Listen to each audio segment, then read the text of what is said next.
지금 터키에서 러시아와 우크라이나 양국이 만나서 휴전 협상했죠. 휴전 협상했는데 그동안에 있었던 휴전 협상 중에서는 상당히 진전된 그런 뭔가 좀 희망적인 협상을 했던 것으로 판단이 됩니다. 그런데 이 협상에 있어서 많은 엇갈린 분석들도 있고 엇갈린 주장들도 있어요. 어떤 내용인지. 그리고 뭐 저도 이 러시아가 뭐 공세를 그러면은 신뢰 증진 차원에서 공세를 좀 둔화시켜 주겠다라고 하면서 키이우 쪽에 이 공세를 약화시켰다라고 하는 보도를 여러분들 보셨죠? 저는 그걸 능력이 안 되니까 지금 그래서 키이우 쪽에 들어가 있던 그 부대를 포기하고 다른 쪽으로 지금 방향을 틀고 있는데 이런 소식 또 정보 분석 알려드리고 그리고 지금 우크라이나가 이렇게 휴전 협정하고 있는 중에 정말 과감하게 이제는 러시아 본토에 탄도미사일을 쏴버렸어요. 어마어마한 폭음이 수십 분 동안 이어져 왔다라고 하는데 어떤 내용인지 한번 보겠습니다. 자, 신의균의 국방TV 계속 구독, 알림, 좋아요 눌러주십시오. 우크라이나와 러시아가 이스탄불에서 극적인 협상 진전을 이뤄냈습니다. 4시간 만에 끝난 협상 직후에 우크라이나는 러시아와의 정상회담을 통해 양측 분쟁을 마무리할 수 있다는 입장을 내놓았습니다. 터키 이스탄불에서 현지 시각 3월 29일 오전에 우크라이나와 러시아의 휴전 협상이 진행되었으며 양측은 이번 회담에서 상당한 합의점에 다가갔다고 복수의 외신이 현지 시각 3월 29일 보도했습니다. 이번 협상에서 우크라이나 대표단의 일원인 미하일로 포돌랴크 대통령 보좌관은 양국 대통령이 만나 정상회담을 통해 대화가 가능할 정도로 충분한 진전이 있었다라고 평가했고 러시아 역시 이번 회담은 건설적으로 진행되었다라고 밝혔습니다. 이번 회담에서 가장 큰 진전은 우크라이나의 지위에 대한 합의였습니다. 우크라이나는 나토 가입을 완전히 포기하고 헌법에 영구 중립국 지위를 명시하는 대신 유엔을 비롯해 미국과 영국, 러시아, 프랑스, 중국, 폴란드, 터키 등의 국가가 이를 보증하는 구속력 있는 협정을 요구했습니다. 러시아 역시 우크라이나의 이 같은 요구에 동의하며 우크라이나의 유럽연합 가입 역시 양보할 수 있다고 언급했지만 우크라이나에 대한 안전 및 주권 보장 문제에 있어서 크림반도와 돈바스 지역은 추가적인 협상이 필요하다고 주장했습니다. 현재 양측 대표단은 본국으로 돌아가 이번 회담에서 오간 내용들을 각자의 대통령에게 보고하며 추가 회담을 준비하고 있는데요. 과연 양측이 이번 전쟁을 끝낼 수 있는 극적인 합의에 이를 수 있을지 지켜봐야 하겠습니다. 이렇게 이스탄불에서 터키의 에르도안 대통령이 또 중재를 해서 그동안 있었던 휴전 협상 중에서는 가장 긴 시간의 휴전 협상을 했다라고 합니다. 자, 그래서 젤렌스키 대통령도 여기에 대해서 이야기를 했고, 나토를 영구히 포기할 수 있다, 가입을. 이렇게 이야기를 했지만, 그래도 이 국가의 가장 큰 문제는 안보 아니겠습니까? 어떻게 안전보장이 되느냐. 그게 이제 안보인데. 그래서 나토 가입을 통해서 나토는 이제 이 회원국들에 대한 자동 개입 조항이 있으니까 나토 가입을 딱 하면 이제 안보, 즉 안전보장이 확립되는 것이죠. 지금 나토 회원국들이 또 미국이 여기에 지금 안 도와주고 과거에 부다페스트 협정 했다라고 하지만 그래도 안 도와주고 한 것은 조약이 아니었기 때문에 굳이 의무사항이 아니고 권고사항 그냥 약속 정도였는데 그걸 가지고 미국이 목숨 내놓고 도와주지는 않을 것이다 라고 판단했는데 역시나 맞았죠. 그래서 조약인 것과 조약 아닌 것은 큰 차이가 있는데 이번에는 우크라이나가 조약을 통해서 나토에 가입을 안 하더라도 미국, 영국, 프랑스 이런 강대국 그리고 옆에 있는 터키 그리고 러시아 당신네들 당사국 이렇게 해서 전부 자동 개입 조항 하자.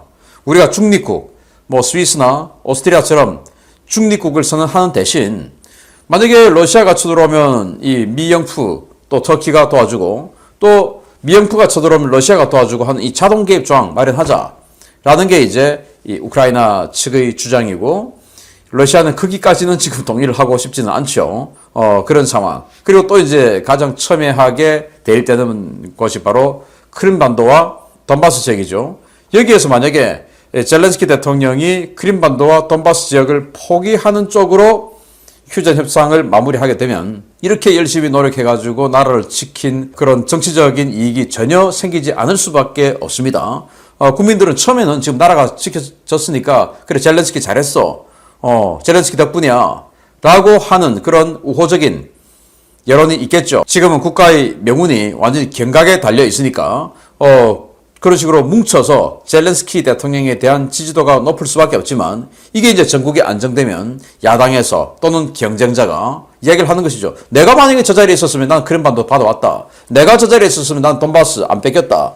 라고 이제 하는 그런 정치 공세가 나오겠죠. 그러면은 당연히 또 국민들은 생각할 겁니다. 그래 맞아. 저거는 지금 우리가 이렇게 많은 피를 흘리고 이렇게 많이 파괴되고 한 대가가 도대체 뭐야? 라고 하는 것이 되겠죠. 그래서 젤렌스키 대통령 입장에서는 결코 크림반도와 돈바스를 양보할 수 없는데 반대로 푸틴 입장에서도 이미 2014년에 뺏은 크림반도 그리고 이번에 또 이 돈바스 지역을 두 개의 공화국을 또 뺏어 버리려고 했던 이 목표 그걸 달성하지 못하면 이렇게 많은 피를 흘리고 이렇게 많은 돈을 쏟아붓고 또 채미는 완전히 그냥 전 세계 까보니까 러시아네. 러시아 아무것도 아니네. 이런 참 황당한 이런 소리를 듣게끔 만들어 놓고 도대체 얻는 게 뭐야? 이렇게 되면 푸틴의 정치적인 생명도 위태로워지겠죠. 따라서 이 크림반도와 돈바스라는 양보할 수 없는 이 접점을 어떻게 해결할 것이냐가 이제 관건인데 상당히 힘들 것으로 봅니다. 자, 그런 차원에서 이 러시아의 제안, 양보라고 하는 이 말, 러시아는 우리는 두 발짝 양보한 거다. 이렇게 지금 이야기를 했거든요. 제가 봤을 때 양보 안 하고는 안 되죠. 왜? 지금 이길 수가 없으니까. 처음엔 3일 만에 그냥 주워 패버리고 그냥 다 먹어버릴 것 같았는데 지금 이제 한 달 넘었고 이제 5주차 들어가고 있으니까 이제 이길 수가 없으니까 양보가 아니라 뒤로 물러설 수밖에 없는데 영국과 미국 등 이거 지금 의심스럽다라고 이야기를 하는데 보겠습니다. 이번 회담의 또 다른 성과는 러시아 측이 일부 전선에서의 적대 행위를 줄이겠다고 밝힌 것입니다. 실제로 일부 전선에서는 러시아군의 공격적 행위가 빠르게 감소하고 있는데 아무래도 다른 속셈이 있는 것 같습니다.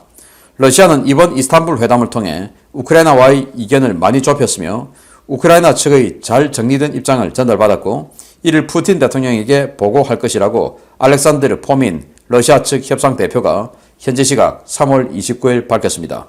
포민 대표는 우리 양국 외무장관 간의 조약 가조인과 동시에 정상회담에 대한 이야기를 나눴다라며 우리는 상호 신뢰 증진 차원에서 키이우와 체르니우 지역에서의 군사활동을 대폭 줄일 것이고 이는 즉각 시행될 것이다 라고 밝혔습니다.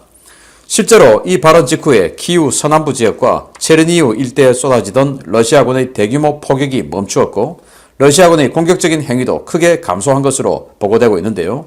미국과 영국을 비롯한 서방 세계는 러시아의 이러한 움직임에는 다른 속셈이 있을 것이라며 불신을 감추지 못하고 있습니다. 영국 정보당국은 러시아의 이번 조치는 신뢰 증진을 위한 양보가 아닌 돈바스 지역에서의 공세를 강화하기 위한 병력 배치 재조정의 일환이라고 보고 있는데요. 실제로 러시아는 지난주부터 키이우와 체르니우 방면의 병력을 빼 이지움과 마리우폴 전선에 배치하며 남동부 전선에서의 대규모 공세를 진행하고 있습니다. 특히 체르니우 방면의 러시아군은 전면적인 병력 철수가 아닌 방어선 구축 작업에 나선 것이 곳곳에서 포착되고 있는데요. 이는 정상회담談판에 앞서 기존에 확보한 점령지를 최대한 유지하겠다는 속내로 풀이됩니다. 이와 관련해 조 바이든 미국 대통령은 그들이 실제 행동으로 보여주기 전까지는 신중해야 한다 라며 러시아의 신뢰 증진 조치에 대한 불신을 드러냈는데요. 아무래도 러시아는 다른 속셈이 있는 것 같습니다. 자, 저는 이 키이우 그리고 체르니우 이 지역의 즉 키이우 서쪽 그리고 키이우 동쪽 이 두 개의 전선에서 러시아가 뭐 공격적인 행위를 자제한다. 이건 좀 능력이 안 되니까 지금 갇혀있는 우리 군인들, 우리 병력들 좀 봐줘, 좀 빼줘, 좀 보내줘. 이런 읍소가 아니냐 생각을 합니다. 제가 말씀드렸듯이 키이우 서쪽에 완전히 거대한 포켓을 형성해서 한 10개 이상 정도의 BTG 대대전술단을 확 가둬버리고 있는 상황이죠. 그러면 이 10개 뭐 사상자가 아무리 많다 하더라도 최소 수천 명을 낼 텐데 이 10개 정도의 대대전술단 여기는 뭐 기갑도 있고 기계화도 있고 차량화도 있고 또 공수대대도 있고 뭐 그런데 이 대대전술단이 전부 포로가 된다면 러시아 입장에서는 앞으로 휴전 협상 진행하는데 상당한 이 열세에 처해서 휴전 협상을 할 수밖에 없게 되죠. 그래서 야 우리 공세 추가로 안 할 테니까 좀 보내. 니들도 공세하지 마. 그래서 우리 좀 빠져나오는데 니들도 공세하지 마. 이거 아니겠냐라는 것이고 또 체르니우 이제 키이우 이 동북쪽의 국경 마을이죠. 그 체르니우 지역을 지금 5주째 그냥 때리고 있었는데 안 된 상황인데 그래도 체르니우가 국경과 딱 붙어 있지 않고 국경 약간 남쪽에 있으니까 그 체르니우 북쪽과 서쪽을 점령한 부분들이 러시아가 좀 가지고 있습니다. 여기에 러시아가 지금 방어선을 치고 있는 거예요. 방어진지를 구축하고. 그 말은 이제 우크라이나군이 그 러시아군의 방어진지를 때리지 못하도록 해서 아예 체르니우의 외곽 지역을 러시아가 점령해서 고착화시키는, 뺏기지 않는, 그래야 이 영토, 점령한 영토와 지금 잡힐 수밖에 없는 저 포로들, 러시아 포로들하고 교환을 할 수가 있는 것이기 때문에 러시아군이 지금 뭐 체르니우 남쪽 브로바리 지역이라든지 아니면 이 키우의 서쪽 이 거대한 포켓이라든지 이런 데서 수천 명 또는 만 몇천 명 단위로 포로가 될 것이 명약관한 상태이기 때문에 이들을 다른 출혈 없이 영토하고 맞바꾸기 위해서 지금 이제 그들이 확보하고 있는 영토에 방어선을 구축하고 있다라는 그런 정보가 올라오고 있습니다. 그래서 또 지금 뭐 이 키우 쪽의 양쪽을 치고 있던 이 병력들이 추가로 지금 안 내려오고 있으니까 결국 뭐 지금 들어와 있는 병력은 포기하는 것이고, 그러니까 이제 이게 뭐 공세를 잦아들게 해서 이제는 뭐 전쟁할 마음이 없다라는 거냐? 아니다. 여기에 들어왔던 병력을 빼서 지금 이지움과 루한스크 이 지역으로 빼서 그들이 말한 2차 전쟁 목표 여기에 집중하는 것이다 라는 분석이죠. 그래서 못 믿는다라는 말인데, 이런 상황에서 우크라이나도 완전히 그냥 러시아의 통수를 화끈하게 때려버렸습니다. 본토를 미사일로 때려버렸습니다. 보겠습니다. 협상은 우호적인 분위기에서 끝났지만 우크라이나는 협상 종료 직후에 러시아 영토에 탄도미사일 공격을 가했습니다. 러시아가 집중하고 있는 하르키우 전선에 대한 보급을 차단하기 위한 목적으로 보이는데, 이번 공격으로 동부 지역의 러시아군 전쟁 수행에 큰 지장이 예상됩니다. 이번 전쟁에서 러시아의 주 타격 방향 중에 하나인 하르키우 지역의 대규모 탄약창이 우크라이나군의 미사일 공격으로 대파되었다고 복수의 오신트 소식통이 현지 시각 3월 30일 전해왔습니다. 이번 공습은 3월 30일 이른 새벽에 발생했는데요. 해당 탄약창은 우크라이나군 제19 미사일 예단이 기습적으로 감행한 토치카-U 탄도미사일 공격에 의해 완파되었다고 오신트 소식통들은 전했습니다. 이 탄약창은 러시아가 전쟁 이전인 2월 이전부터 우크라이나 국경 12마일 거리의 벨고로드 외곽 크라스니 옥티아브르 마을 인근에 건설한 전방 군수 지원 기지인데요. 30일 새벽 미사일 공격을 받고 엄청난 유폭을 일으키며 마치 불꽃놀이를 하는 것처럼 불바다가 되었습니다. 바체슬라프 글라드고프 벨고로드 주지사는 이번 폭발로 아직 시민이 다쳤다는 보고는 없으며 어떤 이유 때문에 폭발이 일어났는지는 알 수 없다라고 밝혔는데요. 러시아 관영 통신사인 타스는 30일 새벽 이번 폭발이 우크라이나의 미사일 공격에 의한 것이었으며 4명의 사상자가 발생했다고 신속하게 보도했습니다. 러시아 영토에 대한 우크라이나의 공격은 개전 직후인 지난 2월 말 아조프의 동쪽의 밀레로보 공군기지에 대한 미사일 공격 이후에 두 번째인데요. 다른 전선을 포기하고 동부 전선에 모든 전력을 쏟아부으려 했던 러시아군, 이번 탄약찬 손실로 꽤나 곤란한 상황에 처하게 되었습니다. 휴전 협상을 아주 화기애애하게 한 것하고는 전혀 별개로 이 전선에서는 치열한 전투가 벌어지고 있습니다.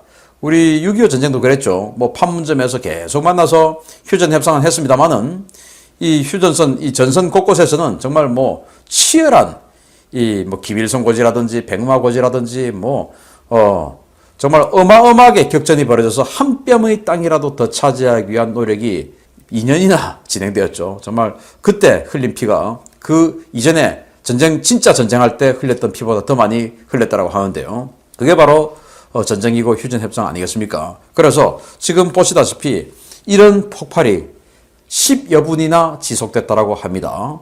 그래서 여기 어디냐? 탄약창이랍니다. 탄약창. 그런데 제가 이걸 보면서 러시아가 정말 오만하기는 오만했구나 라고 생각을 하는데요. 자, 지도 한번 보시게 되면 자, 여기 하르키우 있습니다. 하르키우.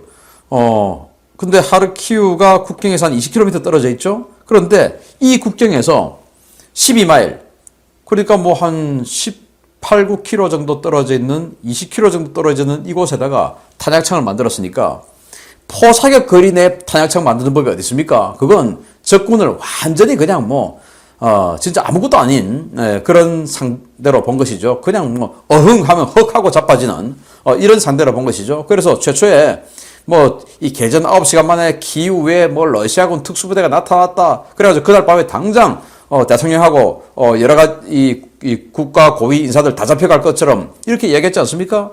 3일이면 전쟁 끝날 것처럼 그렇게 다 느끼지 않았습니까? 아마 러시아도 그렇게 느꼈던 것 같습니다. 그래서 이 하르키우를 마주하고 있는 이 국경에서 12마일 이 지점에다 탄약창을 설치했다. 이거는 뭐 오만의 극치죠. 그리고 무모함의 극치입니다. 그래서 여기다가 뭐 탄약창 위치를 뭐 알게 됐겠죠. 그런데 지금 러시아가 지금 이 지역을 중심으로 해서 하르키우를 우회해서 이 도로를 따라 내려가서 이지움을 공략하고 있는데 공략을 하려면 계속 탄약 등이 보급이 돼야 되겠죠. 그런데 그 탄약 보급 기지를 미사일로 때려버렸다. 그런데 10여 분이나 계속 폭발 유폭이 일어났다. 그 말은 탄약 다 사라졌단 말입니다. 그래서 이제 그럼 러시아 어떡하냐. 자, 그러면은 이 크림반도 지역에서부터 계속 갖다 주면 되지 않느냐. 그런데 이 오신트 소식통들에 따르면 크림반도에서 올라오는 이제는 군수보급품이 이제 더 이상 잘 안 보인다. 왜냐? 이 크림반도가 가지고 있던 이 지역의 군수 탄약, 병력 이런 것들이 계속 트럭을 타고 멜리토폴로 가서 마리우폴에 집어넣어 줬는데 마리우폴에 워낙 많이 지금 넣다 보니까 이제는 크림반도 지역도 여력이 없다라는 것이죠. 그런데 여기 지금 헤르손이 함락될 지경에 있고 이 헤르손이 함락되면 그 다음은 또 크림반도인데 크림반도도 더 이상 이제 이 지역으로 탄약이나 후속 군수지원을 해줄 수가 있는 상황이 아니게 되었죠. 자기네들도 지금 지켜야 되죠. 자, 그러면은 이 이지움에 대한 공사를 해야 되는데 공세를 할 수 있는 그 탄약 보급기지가 미사일에 의해서 깨져버렸다. 그리고 또 뭐 여기만 탄약기지가 있는 건 아니겠죠. 여러 군데 있을 텐데 이런 상황을 보면 러시아가 정말 오만하게도 국경 가까운 곳에 자기네들 편리하게 빨리 갖다 줘야 되니까 편리하게 감히 우크라이나가 러시아 영토를 공격할 것이라고는 상상도 하지 못하고 여기저기 탄약창이나 보급기지를 지어놨겠죠. 그거 미국이 다 알려주겠죠. 그러면은 여기다가 지금 토치카-U라고 하는 탄도미사일 쏘았는데 그 토치카-U 가지고 이 베르단스크에서 상륙함 격침시켰지 않습니까? 그걸 이제 여기다가 지대지 버전을 또 쏜 거예요. 그런데 토치카-U는 우크라이나가 어마어마하게 가지고 있습니다. 사거리가 120km밖에 안 돼서 그렇지. 그래서 이 우크라이나 군이 이동할 수 있는 거리 내에서 120km 지점에 있는 그 내에 있는 탄약 또는 군수 이런 것들은 앞으로 그 생존을 보장할 수 없다. 제가 우크라이나라도 다 때려버리겠습니다. 그래서 이제는 이왕에 러시아 본토를 때리는 이 영역을 그 선을 넘어버렸기 때문에 이제는 우크라이나가 러시아 본토에 있는 여러 전쟁 관련 시설들을 때리는 이런 일이 발생할 것 같다라는 생각이 들고, 자, 이제 러시아가 정말 불똥이 떨어지고 있는데 어떤 선택을 할지 귀추가 주목됩니다. 여러분들께 계속 오신트, 이 공개된 정보, SNS 이런 것들을 통해서 올라오는 정보를 취합해서 가장 먼저 알려드리도록 하겠습니다. 진행근의 쿠팡TV 구독, 알림, 좋아요 눌러주십시오.